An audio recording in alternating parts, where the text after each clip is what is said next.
Harus pulang bawa poin intinya. Itu dia poin yang paling penting menurut saya. Bawa pulang 3 luar biasa. Nah, terus dengan catatan juga Bang, kenapa kalau misalnya kita lihat squad yang ada dalam tim nasional kita nih tidak banyak berubah, cuman menambah dengan pemain yang baru dinaturalisasi. Mungkin yang menambah siapa? Yang ditambah mungkin ada yang Bagaskara aja. Tapi selebihnya semua hampir semua tim atau pemain yang ada di eranya Sintayong. Menurut saya starternya kan semuanya di era. Nah, menurut saya ini karena Petri juga takut untuk berjudi Bang, untuk memanggil pemain-pemain baru. Karena perlu chemistry Bang. Dengan waktu yang sangat singkat, mereka bertemu langsung di Australia, latihan 1 kali, offensive training 1 kali Bang. Itu bukan seperti membalikkan telapak tangan harus bisa langsung jadi tim itu. Spekulasi pertaruhan yang luar biasa. Apalagi sekarang kita lihat skuad kepelatihannya. Kan juga itu kan boleh dibilang orange semua tuh. Orange. Ya kalau itu kita nggak bilang naturalisasi, bukan diaspora, itu memang orange. Iya. Yang pemainnya kan diaspora, oke? Mungkin itu pelatih-pelatih itu Bang mungkin diharapkan nanti kawin sama orang Indonesia Bang.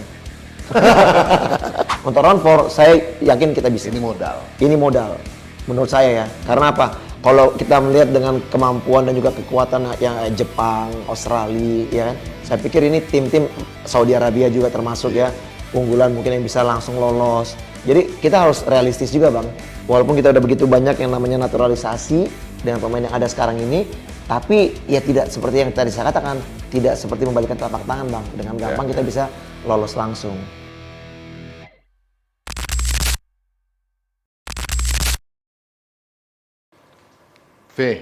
Jadi ini udah mau mulai, tapi lu main HP, tapi gue tertarik mau tato-tato lu. Kenapa ada tato ini, laba-laba ini? Spider itu. Spider itu Bang, itu menandakan bahwa dia itu biasa kan jangkauan itu kan panjang Bang, kemana-mana kan Bang. Dia punya sarang itu loh Bang. Nah saya tuh pengen menjadi orang yang kayak begitu. Kenapa lu nggak jadi kiper kayak Lev Yassin? Gue nggak suka kalau kiper tuh kebobolan Bang. Gue suka yang ngebobolin. Gitu. Jadi kalau misalnya jarang ada kiper tuh dia. Anak sekarang tahu nggak Lev Yassin jaga kiper? Ya enggak lah Bang. Gue juga udah nggak tahu siapa dia. Itu eranya abang kali. Ada main bosnya lagi Bang Deddy. Jauh deh dah. Udah kita pasti aja deh. Oke, Spotify. Ya. Inilah Bung Fenar. Sebagaimana saya bilang, dia akan rutin di Spotify. Dia sukses membawa timnas mini putih. Sekali lagi ya. Ini mana sih penonton daerahnya nggak ada tepuk tangan? Gitu dong.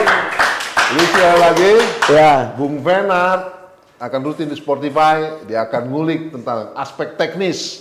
Kalau Bung Ropan kan data. Mantap. Dan ada yang lain, Bung yang lain tuh data lah yang sifatnya non teknis. Tapi kalau sudah bicara teknis, Bung VV, Coach VV, Coach sepak bola 11, Coach futsal, sekarang tambah lagi Coach football. Semua yang penting halal.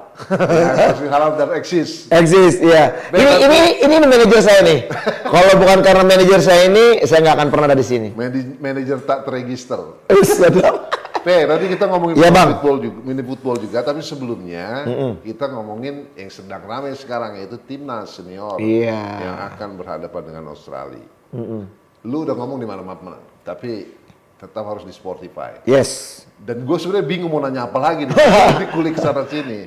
Tapi ada satu hal yang menarik, tentang pemain depan ini. Maksudnya to the point deh. Yang namanya pemain depan itu kan bomber. Sebenarnya sekarang yang murni banget tuh yang mana sih, Orang bilang ada Romeni, ya kan? Ada Strike. Ya, Strike. Nah, kemudian pelapisnya yang lokal-lokal. Gimana, Coba kita dari depan dulu, Iya, kalau berbicara pemain depan tuh sebenarnya banyak ya. Kita bisa bermain dengan false nine. Itu kalau kita bermain dengan false nine, itu mungkin bisa Ragnar juga dimainkan di sektor depan. Memainkan mungkin Dan James yang baru di depan. Dan James di sektor kiri. Dia memang bermain fullback kiri ya. Tapi kalau kita bermain dengan Verdong di kiri, dia juga bisa didorong tuh ke depan tuh Dan James ya. Nah, terus kalau berbicara pemain striker murni yang ada saat ini, kalau menurut saya nih yang dari naturalisasi kemungkinan ya adanya di Ole Romani ya. Karena Ole ini memang pemain yang menjadi diharapkan dia bisa menjadi striker yang benar-benar sebagai striker yang menurut saya yang antagonis untuk antagonis untuk benar-benar dia liar di area kotak penalti dan bisa menjadi penyumbang gol. Kalau berbicara tukang gedor ya. Ya, daya gedornya. Kalau untuk strike ini menurut saya juga dia bisa menjadi seorang berposisi nomor 9, striker murni, tapi dia orangnya lebih stylish Bang ya kalau menurut gue ya. Dia tidak terlalu mematikan pergerakannya. Nah, kalau berbicara masalah striker benar-benar murni lagi yang lainnya, tentunya di pelapis, Bang. Kurang garang atau gahar atau bagaimana sih? Kurang garang kalau menurut saya. Dan juga masih terlalu muda ya, experience masih belum banyak. Itu jam terbang. Nah, kalau untuk berbicara dengan kedalaman squad di depan itu, sebenarnya ada juga pemain yang striker murni itu, ya kita berbicara ada yang namanya Ramadan Sananta, ada Hoki Caraka. Ya. Terus kalau Ramadan Sananta ini mempunyai kemampuan yang sangat luar biasa. Ini juga striker menurut saya yang sangat mematikan ya. Dia mempunyai kemampuan potensial dan dia bukan seorang striker yang stylish ya. Jadi kalau menurut saya Ramadan juga oke, ya kan. Nah, satu lagi nih mungkin yang sama sekali ini tidak masuk dalam radar. Ini Septian Bagaskara nih. Ini striker yang ada di Dewa United. Ya kan. Pemain ini juga sebenarnya super sub. Dia juga bukan merupakan pemain inti di Dewa. Dia adalah super sub dari Alex Martin yang sekarang menjadi top skor. Tapi dia setiap dimainkan Bang, dia mempunyai kemampuan untuk mencetak gol sangat luar biasa. Gitu Bang. Dan dia salah satu striker juga menurut saya sangat subur ya. Udah ada 7 gol. Orang juga dia. Iya. Nah cuman ini kan pertanyaannya kan kenapa kok tiba-tiba nama ini muncul. Nah ini akhirnya banyak yang mengatakan bahwa jangan sampai ini cuman karena rekomendasi dari coachnya Bukering nih. Bukering ini kan juga pelatih Belanda yang megang Dewa dan juga merupakan pelatih dari Patrick katanya pada saat di Ajax Junior. Nah jadi jangan sampai karena kedekatan emosional ini ada rekomendasi dan akhirnya diambil. Tapi saya sih setujunya karena memang kualitas Septian Bagaskara wajar ya untuk bisa ditampilkan di timnas. Layak lah ya. Layak, sangat layak. Patut dan layak. Iya betul Bang. Nah masih tentang main depan V. Karena kita tahu daya gedor kemarin juga zamannya era STY itu juga menjadi isu kan. Kenapa sih yang banyak dipanggil yang di belakang, tengah segala macam. Nah sekarang kan sudah beberapa terpenuhi dipanggil. Nah melihat potensi yang ada sekarang sebagai coach juga lu melihat itu positif punya daya gedor bisa diharapkan atau bagaimana? Even itu menghadapi Australia, Bahrain, bahkan terus sampai ke Jepang. Iya kalau saya begini Bang ya, saya juga nggak terlalu banyak sebenarnya. Ini kan nama-nama baru yang muncul, terus kita baru mengenalnya dari nama-nama, akhirnya kita mengulik bagaimana mereka di klub masing-masing. Kita belum tahu bagaimana secara overall mereka punya kemampuan. Tapi kalau buat saya pribadi, tentunya ketika pada saat pemain ini menjadi pemain yang diincar untuk dinaturalisasi, pastinya ini akan menjadi sesuai kebutuhan dari pelatih sendiri. Itu yang pertama. Dan yang kedua, tentunya pasti dengan kualitas yang udah dimiliki, Jadi, Bang. Bung Pepe melihat pemain ini yang di depan ya, belum teruji banget atau bagaimana? Tentunya belum teruji, Bang. Karena kalau kita lihat kemarin pun juga kayak Ole deh. Ole di Oxford, kalau nggak salah baru 4 atau 5 kali ya menjadi starter. Udah mencetak gol juga memang. Tapi kan ini kan belum jaminan juga dia bisa langsung in dengan tim nasional, Bang. Sekarang kan kita berbicara masalah chemistry. Apalagi pemain-pemain yang baru, dengan juga pemain baru yang 3 juga baru dinaturalisasi. Ada Dean James, ada Pelupesi, ada Emil, ya kan? Dan mereka perlu waktu, Bang. Nah sementara kan sebenarnya kan beberapa nama yang lain kan sudah pernah bersama-sama. Termasuk Emil Aguero yang memang dia punya, yang punya jam terbang tinggi, udah main di Serie A. Dia posisi kiper, mungkin akan lebih gampang penyesuaiannya. Abang mengerti nggak? Mengerti. Maksudnya? Karena kiper ini tidak terlalu banyak berinteraksi di dalam lapangan, di mana movementnya lebih banyak dan juga perlu yang namanya kekompakan permainan kan ini enggak. Kiper ini kan lebih banyak dia lebih banyak positioning ya kan. Terus dia juga lebih banyak kayak misalnya reading the game, bagaimana itu mungkin lebih gampang tugasnya. Tapi kalau untuk pemain di lapangan itu menurut saya perlu proses untuk chemistry. Oke, balik lagi ke yang tadi ketajaman pemain depan. Dengan yang ada sekarang terdekat akan melawan Australia. Australia timnya katanya banyak yang rontok karena cedera. Betul. Ada 5 sisa yang pernah bertemu kita. Nah itu chance-nya gimana, Fe? Australia tetaplah Australia tim yang kuat, Bang. Ya kalau kata kawan kita yang lain ya seburuk-buruknya Australia, tetap Australia yang udah berapa kali Piala Dunia. Betul, saya setuju. Yang pemainnya main di Eropa semua. Saya setuju itu. Bahkan kalau menurut saya pun sekarang begini, kedalaman squad mereka juga beberapa tahun belakangan ini kan tidak banyak berubah ya. Artinya apa? Walaupun mereka juga bermain di Eropa, sama halnya kayak Indonesia. Mereka juga datang dari klub masing-masing dan juga berkumpul dengan waktu yang tidak panjang, tidak banyak. Dan mereka harus langsung melakukan latihan dan official training. Kalau menurut saya dengan chemistry yang mereka punya, Bang, siapapun yang dimainkan di Australia, Bang, itu adalah tim berbahaya. Saya setuju, mereka ini tim langganan Piala Dunia. Ya, tim terbaik juga di Asia. Jadi kalau menurut saya, nggak gampang untuk bisa mengalahkan mereka. Kalau saya malah lebih optimis nih, nggak pesimis juga. Optimis dengan 1 poin aja di sana, Bang. 1 poin. 1 poin itu udah kemenangan menurut saya. Tapi It's mean draw. Tapi kalau saya pribadi berharapnya menang. Tapi bukan hal yang gampang untuk bisa menangkan pertandingan di sana. Iya sih. Lu Bang, Irvin itu di tengah itu main bagus, Bang. Kelas, ya kan? Jadi menurut saya mereka punya kualitas yang sangat baik ya. Harus pulang bawa poin intinya. Itu dia poin yang paling penting menurut saya. Bawa pulang 3 luar biasa. Nah terus dengan catatan juga Bang, kenapa kalau misalnya kita lihat squad yang ada dalam tim nasional kita nih tidak banyak berubah, cuma menambah dengan pemain yang baru dinaturalisasi. Mungkin yang menambah siapa? Yang ditambah mungkin ada yang Bagaskara aja. Tapi selebihnya semua hampir semua tim atau pemain yang ada di eranya Sintayong. Menurut saya starternya kan semuanya di era. Nah menurut saya ini karena Petri juga takut untuk berjudi Bang, untuk memanggil pemain-pemain baru. Karena perlu chemistry Bang. Dengan waktu yang sangat singkat, mereka bertemu langsung di Australia, latihan 1 kali, official training 1 kali, Bang. Itu bukan seperti membalikan telapak tangan harus bisa langsung jadi tim itu. Spekulatif pertaruhan yang luar biasa. Apalagi sekarang kita lihat skuad kepelatihannya. Kan juga itu kan boleh dibilang orange semua tuh. Orange. Ya kalau itu kita nggak bilang naturalisasi, bukan diaspora, itu memang orange. Yang pemainnya kan diaspora, oke? Mungkin itu pelatih-pelatih itu Bang mungkin diharapkan nanti kawin sama orang Indonesia Bang. Seperti kata bapak yang satu itu. Sama Dani nih. Boleh juga. Iya, biar jadi nanti anak-anaknya jadi pemain nasional. Mudah-mudahan dapat berjodoh sih. Iya, terus. Kalau yang belum punya pasangan. Diaspora dengan kepelatihan yang 99,9% orange, nomor 1 yang gemuk ya. Ada apa namanya? Ada pelatih asing ya. Pelatih fisik. Dan asisten fisik itu. Iya. Kita sih berharap ini semuanya ngeklop ya. Iya. Apa running well segala macam di lapangan. Tapi lagi-lagi yang kita hadapi kan bukan juga tim yang lemah, Australia, Bahrain.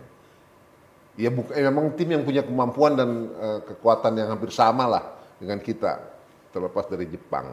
Kalau saya nih Bang, kalau saya melihat gini Bang, saya melihat untuk lolos langsung mungkin saya agak pesimis Bang. Tapi untuk lolos sampai kita masuk dulu ke round 4. Untuk round 4 saya yakin kita bisa. Ini modal. Menurut saya ya. Karena apa? Kalau kita melihat dengan kemampuan dan juga kekuatan yang Jepang, Australia, ya kan. Saya pikir ini tim-tim Saudi Arabia juga termasuk ya. Unggulan mungkin yang bisa langsung lolos. Jadi kita harus realistis juga Bang. Walaupun kita udah begitu banyak yang namanya naturalisasi dengan pemain yang ada sekarang ini, tapi ya tidak seperti yang tadi saya katakan, tidak seperti membalikan telapak tangan Bang. Dengan gampang kita bisa lolos langsung. Oke, sekarang kita ke lapangan tengah V. Tadi dari depan kita ke tengah. Nah, Coach VP melihat bagaimana ini lapangan tengah ini? Iya. Kalau perubahannya sih dengan yang di era STY? Kalau perubahan kan kita belum lihat juga ya, mungkin skema atau juga line up daripada Patrick Kluivert sendiri ya. Jadi secara squad nggak ada ya? Kalau menurut saya begini Bang, kalau saya melihat kemungkinan dengan formasi yang berbeda, Patrick Kluivert akan memakai 4-3-3 Bang. 4-3-3. Menurut saya ya. Saya juga prediksi nih ya. Ya, prediksi saya. Kalau dengan 3-4-3 ini kan udah pas kayak di eranya STY dan banyak pemain juga bermain dengan formasi itu di klub masing-masing, terutama kayak J.I.Z. Ya kan di Venezia, ya Rizky Ridho di Jakarta, kayak Persija dengan 3-4-3 juga. Tapi kalau dengan 4-3-3 kalau saya lebih melihatnya kemungkinan formasi yang akan dimainkan oleh Patrick Kluivert, bayangan saya di kiri mungkin ada Verdong. Oke, dari kiper dulu nih ya. Nggak apa-apa kita bicara line up ya. Ini versi saya nih. Tapi kasih gambar nih, kasih grafis. Iya, grafisnya harus ada nih, bos ya. Terus? Iya, biar muncul sini nih. Wih, keren banget udah. Ya kan? Oke, dari kiper. Dari kiper, saya melihat mungkin tetap akan menggunakan Martin Paes. Bagaimanapun dia lebih chemistry ya. Sudah lebih siap untuk bisa mengikuti lah. Karena dia udah berapa pertandingan bersama dengan rekan-rekannya. Kirinya ada Verdong. Iya. Terus di double stoppernya ya, saya pikir mungkin ada Jay Itzes yang nggak tergantikan. Pasti akan menjadi leader juga, jadi kapten. Saya nih Bang, saya sukanya Bang, bukannya sukanya sih. Saya berharap di sini ada Rizky Ridho Bang. Walaupun banyak yang mengatakan pasti akan main Mads Hilgers di sana. Tapi kalau kenapa saya lebih condongnya starter. RR ya, Rizky Ridho ya. Nah, terus di kanannya apalagi kalau kita melihat flashback pada saat kita main lawan Saudi Arabia di Jakarta. Rizky Ridho main luar biasa. Selain juga Marcelino Ferdinand. Ya. Terus di kanannya mungkin Kevin Dix yang akan main. Kevin Dix. Di tengahnya itu kemungkinan itu ada Pelupesi. Pelupesi. Ya, harapkan jadi starter dia. Iya, ada Ivar Jenner. Kenapa saya mungkin berharap dia akan langsung jadi starter? Karena kita kan lihat bagaimana juga federasi negara kita juga buru-buru ya untuk supaya proses naturalisasi bisa berjalan. Karena kita perlu Bang, salah satu pemain tengah itu yang mempunyai karakter memang kuat box to box Bang. Itu Bang. Jadi sehingga akhirnya membuat Tom Haye ini lebih enak, dia bisa membangun serangan sebagai seorang playmaker. Gitu. Nah, lebih mengalir ya. Iya, jadi di tengah itu kemungkinan kalau menurut saya itu ada Ivar Jenner, ada Pelupesi sama ada Tom Haye. Iya kan? Keren tuh. Di kirinya kemungkinan ini kalau memang bisa antara Dean James atau mungkin di situ tetap ada Ragnar. Kayaknya kok lebih prefer Ragnar gua. Karena Ragnar udah bermain karena ya. gue belum mengenal Dean James. Iya betul, saya pun juga sama. Karena saya melihat ini bagaimana proses ini yang diburu-buru, apakah mungkin akan tetap langsung menggunakan para pemain ini, kita juga nggak tahu ya. Karena itu secara usia sama nggak ya Dean James sama Ragnar? Kalau nggak salah masih mudaan Ragnar deh. Tapi ya Ragnar juga masih muda. Masih mudaan Ragnar deh. Kalau Dean James itu 24 tahun nih kalau nggak salah. 24 tahun Dean James ya. Terus kalau untuk di depannya Ole Romani. Iya kan? Nah terus nanti di kanannya itu either itu mungkin Eliano, Raiders atau mungkin Marcelino. Strick mungkin diistirahatkan sementara. Nggak starter. Menurut saya iya. Gitu. Itulah yang diprediksi oleh Coach VV. Sekali lagi tengok di layar.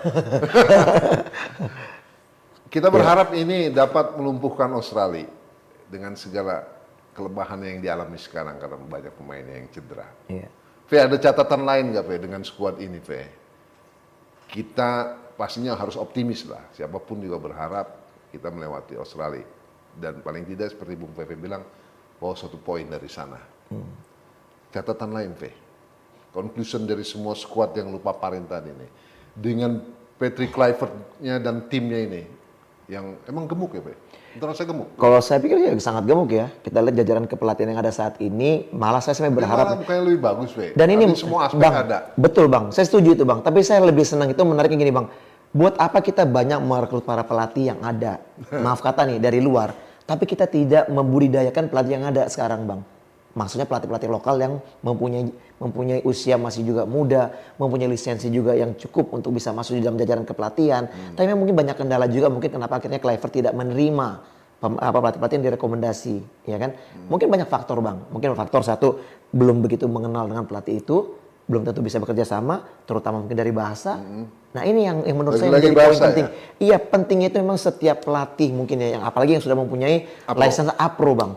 Saya pikir itu udah kewajiban harus bisa berbahasa Inggris Bang. Absolut ya. Absolut Bang. Sehingga apa? Mereka siapapun pelatih, akhirnya apa? Transformasi ilmu dari pelatih kepala yang orang-orang asing ini bisa masuk ke mereka dan mereka bisa bisa jadi teredukasi Bang. Jadi mungkin menurut saya ini sangat penting. Regulasi yang harus memang diterapkan.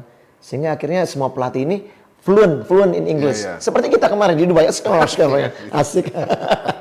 Seperti gitu Bang. Nah tapi kalau melihat dari kedalaman pelatih ini, saya berharap ya, kita belum melihat. Kalau Abang menanyakan seperti gambaran bagaimana nanti, saya nggak bisa menggambarkan apa-apa karena kita belum tahu. Ya ada kesan juga di Football Family yang kita masuk grup-grup sepak bola kan. Iya. Memang ada quote-unquote kesedihan pelatih lokal ya. Kok nggak ada Pasti yang Bang. Kita lihat ada legenda Dede Sulaiman pun mengingatkan, kok nggak ada sih. Betul Bang. 1-2 orang yang masuk gitu kan. Keprihatinan dia gitu. Betul. Nah sekarang Abang mau tahu nih, Abang pasti udah tahu lah. Sekarang di Liga 1 pelatih lokal versi cuma 1 orang, Imran Naumaruri di Malut United ya kan. Sementara yang lain udah pelatih asing. Tapi rumornya juga yang saya dengar Bang, Katanya pelatih lokal itu Bang, harganya lebih mahal dari pelatih asing. Bukan cuma pelatih, katanya pemain juga sama. Terus sama juga ini Bang, halnya Bang. Katanya kalau pelatih asing itu bisa dinegosiasi di kontrak ketika misalnya 5-6 pertandingan lo kalah, lo harus siap untuk di-outin. Seperti gitu Bang. Saya dengar itu. Nah jadi itu kan udah bukan rahasia umum lagi Bang ya. Jadi artinya mungkin ini menjadi kendala kenapa akhirnya klub-klub juga tidak terlalu banyak menggunakan pelatih lokal. Ya banyak yang bilang itu juga harus diatensi oleh federasi, oleh PSSI dalam hal ini. Betul. Ini harus dibenahi karena nggak bisa didiamkan. Setuju saya. Kasihan itu para pemain yang memang sudah membina karirnya lokal ya terutama, tapi harus kebingungan ketika sudah di atas. Iya. Seperti itu. Ya mudah-mudahan ada atensi dari federasi. Iya. Lainnya apa? Catatan lain. Selain kepelatihan tadi, kita berharap nanti Kluivert and the Gang dengan orangnya ini bisa membumi hanguskan Australia dan Bahrain.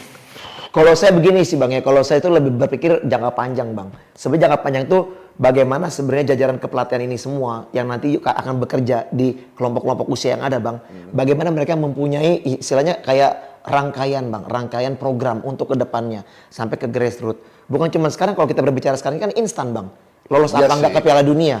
Tapi kan kita berbicara dengan adanya pelatih-pelatih ini, bagaimana kedepannya mereka bisa membuat satu legacy Bang. Legacy yang mereka tinggalkan untuk Indonesia. Betul. Kluivert pun sebenarnya berharap, saya pernah baca, bukannya sesumbar, dia punya proyeksi sampai 2030 Indonesia kalau ikut Piala Dunia gitu. Kalau memang dia masih percaya. Iya. Kalau dipercaya. Iya. Iya kan? Ya dengan segala kebijakan federasi. Kalau sorry nih Bang ya. Kalau dia pernah bilang gitu loh. Betul. Itu kan sesumbar dia kan. Kalau saya berpikir gini Bang, dia pun harus siap Bang dengan kondisi yang sama ketika kejadian seperti ke Sintayong Bang. Oke. Loh iya Bang. Itu utamanya yang mana, kejadian yang mana nih? Bagaimanapun itu bisa akan terjadi Bang. Maksudnya begini, oke, mungkin di beberapa match mungkin kita berharap bagus Bang, kita berharap bagus. Tapi misalnya jelek Bang. Itu netizen kita Bang, itu sudah menjadi hakim paling. Sejauh ini Bung Pepe, Coach Pepe melihat perbedaan Kluivert dengan STY apa? Dalam hal public speaking, kedekatan dengan supporter, netizen, atau apa? Ada catatan nggak? Jangan ke lapangan dulu kan belum terbukti. Oke, ini ya saya setuju. Saya juga belum berani untuk lebih jauh ke lapangan karena kita belum melihat kinerjanya dari kalau STY kan ada uji coba tim nasional, kita bisa melihat. Betul. Ini kan belum ada uji coba sama sekali. Kumpul juga langsung di Australia. Nah, kalau berbicara tadi, kalau masalah bagaimana kalau saya begini, kalau saya nggak tahu benar apa tidak. Banyak rumor yang saya dengar, STY itu juga mempunyai katanya yang namanya tim sosmed sendiri Bang. Oke. Yang suka mengcounter. Saya agak percaya itu. Percaya Bang ya. Saya belum membuktikan, tapi itu banyak beredar ya.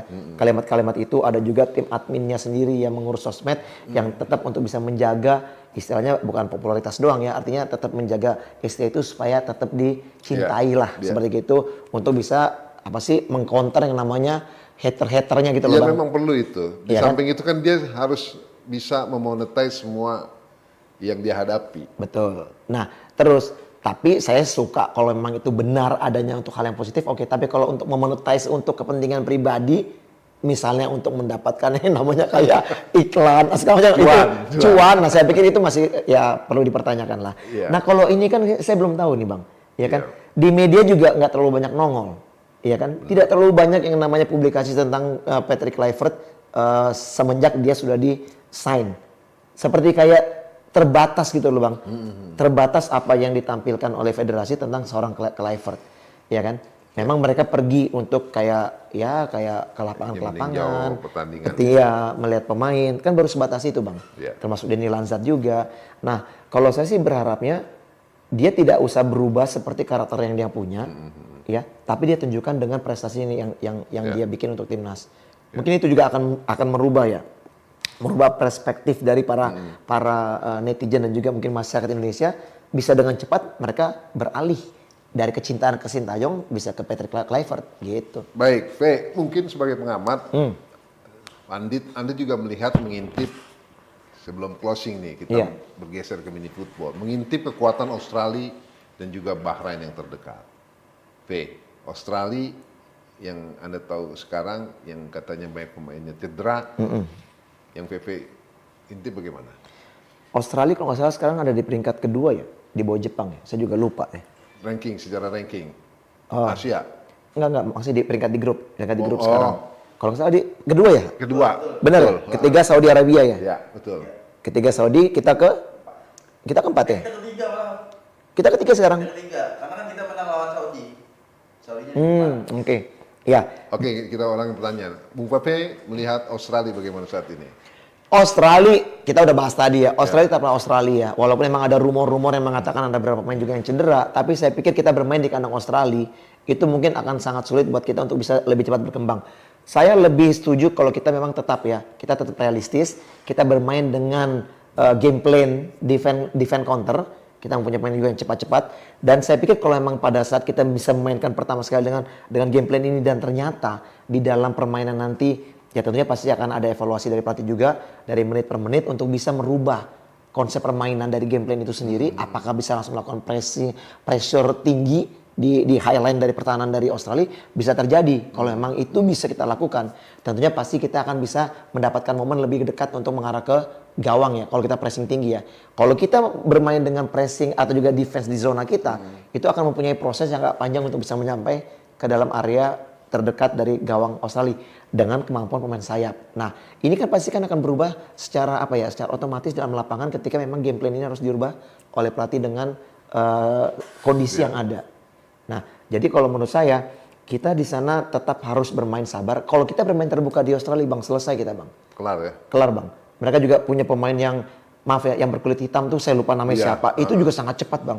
Ya, Irvin di tengah yang bisa mengatur permainan, ya kan? Bermain terbuka itu sama halnya dengan banyak menyerang nggak sih, Pe? Ya iya pastinya. Kita bermain jadi terbuka. Sangat berisiko itu.